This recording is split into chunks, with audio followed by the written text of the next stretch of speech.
Hello, everybody, and welcome back to Talks with Tina, where we are pursuing our most true and authentic self by what? Uncovering our roots. Y'all almost forgot it. I got caught up in the laugh. But welcome back, everybody. If you say something about my hair, you're anti-black. If you say something about this shirt that's been featured in over half of my videos, mind your business. Thank you. So, in the spirit of getting straight to the point, today's topic is find your solitude. Now, y'all know I got to start this camp off with giving y'all my story. That's what I said. So, in the process of me on this healing journey, I think understanding and finding my solitude has been the greatest benefit of all things. And what does solitude mean to me? Solitude is my peace. Like, what makes me happy? Where do I feel most comfortable? Where can I lay all of my burdens and be at peace? Now, if y'all need the Merriam-Webster definition of it, solitude means the quality or state of being alone or remote from society, seclusion. Or, second definition, a lonely place. So, when most people think of like solitude, I don't know if many people think of solitude or what their solitude will be or what it is. You know, we kind of just think about loneliness, like, oh, I'm gonna be lonely, or I gotta do this alone, or I've been lonely, I've been sad, I've been by myself. But I also found this quote that kind of really willed in this topic for me. And that is, sorry, I know I'm going sideways back and forth with this, but it all makes sense and it all tie together. So this quote says, there's a difference between loneliness and solitude. One will empty you and one will fill you. You have the power to choose. And that sticks out so much to me because it's true. Like I just said, we often are caught in this state of loneliness. Like, we feel like if we are not comforted by other people, or we're not surrounded by others, or somebody is not validating our feeling, then we're lonely, right? Instead of figuring out what that solitude is for yourself, like, I don't always have to be lonely. Sometimes I like to be in my own solitude. So this video is really just to encourage those who are in a lonely period to step outside of that loneliness and seek solitude. What does solitude look like for you? What will that embody for you instead of saying I'm lonely? Because this came to me like, we don't know what our peace is. Like, a lot of people can't sit there and say, this is what makes me happy, this is what makes me calm. And if you think of it, 9 times out of 10 is like, oh, when I'm with my family, I feel the happiest. When I'm with friends, when I'm out and about. Like, it's always including somebody else, and it's never, this is what makes me happy when I'm by myself, or I can do this activity by myself and find some sort of peace, right? We're so focused on being everybody else's peace that we don't know what ours feels like. And I was tired of not knowing what my peace felt like, because I was giving somebody my peace so much that when they started to take that away from me, I didn't know what that looked like for myself anymore. And so you may ask, what does my peace or my solitude look like? My peace and my solitude looks like going to the lake, having some quiet time, just pure meditation. My solitude looks like working out. My solitude looks like going on YouTube and watching a funny video. Like, those are my peace. That's my peace, is that I can do those things by myself and feel completely and 100% happy. I don't feel lonely. I don't feel like I'm just doing it to escape people. I'm doing it because that's my peace. My peace is also being around my family. But what makes Shantina unique and what is my solitude is finding that quiet place where I can literally lay all my burdens. And for me, that also means praying. Like, my solitude is praying. I find my strength and my weakness through God.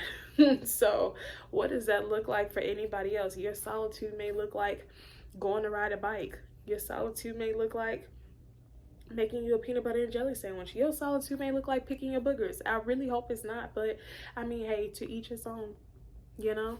So that's the thing. You have a choice. And sometimes people think their solitude is depression. Like, they think their loneliness is their solitude.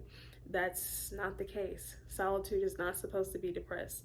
Solitude is not supposed to be anxiety filled.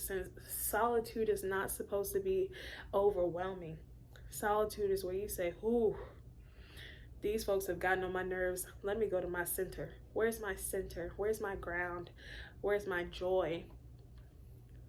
Because solitude, if you're getting depressed, you're not solid. You're not in solitude. You're not in solitude. You are in our I don't know what to call that, but I joke, but that's the truth. Like, so you guys know, I always speak about making a choice, because I could sit here 2 years later. I'm approaching 1 year with Talks with Tina, but I would be two years later, could be depressed, could be anxiety filled, could be still anxious about what's to come, or trying to fit myself into somebody's life. But I decided I want to find my solitude. I had the choice to make. I could be sad. I could say that I'm lonely. I could do all these things. I could choose to be all of those, but I chose to find what makes me happy. I chose to find me. Sometimes just me, myself, and I. That's my solitude. Seeking myself, being with myself is my solitude. And yeah, so I really just want to hone in that you have a choice to make. And it always, like, I feel like it always comes off selfish, but I feel like that's the case with anybody. You have a choice to make. You don't have to be sad. You don't have to be lonely. You don't have to be tied up in a situation. You have a choice to make. It's easier said than done always, but you always have a choice. You have the power to make that choice. Will you be lonely and stuck in one place, or will you decide to seek solitude outside of being everybody else's peace and decide to be your peace for once? And when you decide to make that choice, I hope that you choose you every single time, because if you choose to be somebody else's peace, then they hold this very important key to your happiness, your joy, your fulfillment in life, because you're seeking solitude in them, while they hold that very key to everything you should embody. You can't be somebody else's peace if you ain't got none. That's what I said. I'm coming for you next. I'm in your grill. So I say all of that to say this. You have a choice to make. And this is kind of just piggybacking off of my last video of healing in private. Because if you feel like you can't heal by yourself, or you cannot do something by yourself, then there's that inner work you have to do of uncovering your roots to figure out, why can't I be alone? Why don't I have peace with myself? What is stopping me from having peace or enjoying just me? Because some of us have a hard time enjoying just ourselves. Because when we look in the mirror, we don't see us. We see everything that somebody else has put on us. We see the standards they've put on us. We see the expectations they placed on us. We see the beauty norms that they placed on us. But when do you take a moment to see you? What do you look like to yourself? Maybe that's a challenge I should do to y'all. How about this? If you watch this video all the way through, what do you look like to yourself? Can you be alone? Or what does your solitude look like?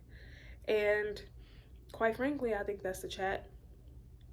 How do we full circle this? How do we make sense to your life? Find the you in you. As backwards as this sound, and as crazy as this sound coming out my brain too, find the you in you. Find your solitude. Find your peace. And you know what that starts with? You. You know who it ends with? You. You have a choice to make here. You can't dwell in sadness and being stuck. You can't dwell in other people making decisions for you. You can't dwell when people don't meet the expectations that you place on them. You have a choice to make, and that choice is choosing you over everybody every single time. As selfish as it sounds, it starts with you. It doesn't have to be selfish. It's just an act of understanding you. And when you understand you, you understand your solitude. You understand your boundaries. You understand your beauty. You understand your pain. When you make the choice to understand you, when you make the choice to find the you in you, let me tell you something. It's a whole different ball game. And my friends, that is the chat.